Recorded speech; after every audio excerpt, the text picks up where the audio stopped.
자기 인생의 주인으로 사는 법. 주인이란 어떤 물건이나 대상을 소유한 사람을 말합니다. 예컨대 집에 대한 소유권을 가진 사람을 집주인이라고 하고, 과거 노예제도가 있던 시기에는 노예에 대한 소유권을 가진 사람이 주인이었습니다. 왕정시대에는 백성들이 모두 왕의 소유물이었습니다. 따라서 당시 백성들은 왕을 주인으로 모시며 살았습니다. 주인이 되면 여러 면에서 좋은 점이 많습니다. 자신이 소유한 것은 모두 자기 마음대로 사용하고 처분할 수 있습니다. 그런데 오늘날에는 모든 사람이 알고 보면 주인이기도 합니다. 아무리 작은 것이라도 소유하고 있다면 그것에 대한 주인이기 때문입니다. 이 세상에서 가장 소유하기 힘든 것은 무엇일까요? 말하자면 무엇의 주인 또는 누구의 주인이 되는 것이 가장 어려울까요? 미국의 사상가 헨리 데이빗 소로우는 자기 자신에 대해 주인이 되는 것이 가장 어렵다고 보았습니다. 그는 월든에서 이렇게 적었습니다. 진실로 바라건대 당신 내부에 있는 신대륙과 신세계를 발견하는 콜럼버스가 되라. 각자는 하나의 왕국의 주인이며 그에 비하면 러시아 황제의 대제국은 보잘것없는 작은 나라, 얼음에 의해 남겨진 풀더미에 불과하다. 소로우는 러시아라는 넓은 제국보다 우리 각자의 내부에 있는 개개인의 왕국이 훨씬 크고 광활하다고 보았습니다. 그래서 러시아라는 보잘것없는 작은 왕국의 주인이 되는 것보다 자기 자신이라는 거대한 왕국의 주인이 되는 것이 훨씬 어렵습니다. 말하자면 자기 인생에 대해 주인으로 살아가는 것이 훨씬 중요하면서도 힘들다는 뜻으로 읽히는 대목입니다. 자기 인생의 주인이 되라는 말을 부정하는 사람은 없을 것입니다. 하지만 실제 삶을 그렇게 살아가는 사람이 얼마나 많은지에 대해서는 의문이 들기도 합니다. 주인의 반대말은 노예입니다. 주인과 노예라는 신분은 소유 주체인지 소유 대상인지에 따라 결정됩니다. 주인은 노예를 소유하고 있고 노예는 주인에게 지배당하고 있는 상태입니다. 하지만 그것과는 별개로 당사자의 평소 행동으로도 구분할 수 있습니다. 철학자 스피노자는 노예를 주인의 명령에 복종하지 않으면 안 되는 자라고 정의한 바 있습니다. 주인은 명령을 내리는 자이고 노예는 복종하는 자입니다. 따라서 인생의 주인으로 살아가는지 여부는 자기 인생에 대해 스스로 명령을 내리는가, 누군가의 명령에 복종하는가에 달렸습니다. 나는 이제부터 이런 삶을 살겠다라고 선언하고 스스로에게 명령을 내리는 사람은 자기 삶의 주인으로 살아가고 있습니다. 하지만 다른 사람이 너는 이렇게 살아야 한다라고 내린 명령에 순순히 복종하고 있다면 그 상태는 삶의 주인이라고 말하기 어렵습니다. 다른 관점으로는 세상의 부조리에 반항하는가, 순응하는가를 보면 주인과 노예를 구분할 수 있습니다. 이 논리는 프랑스 소설가 알베르 카미가 반항하는 인간에서 한 주장입니다. 카미에 따르면 우리가 사는 세상은 기본적으로 부조리한 곳입니다.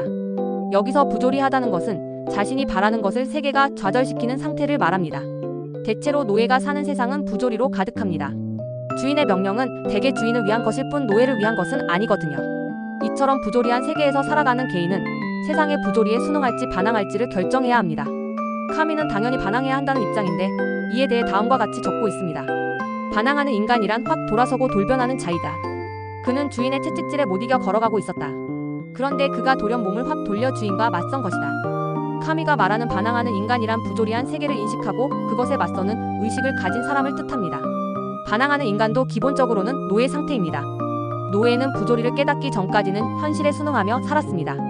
하지만 세상의 부조리함을 인식하는 순간 그의 의식이 깨어났습니다.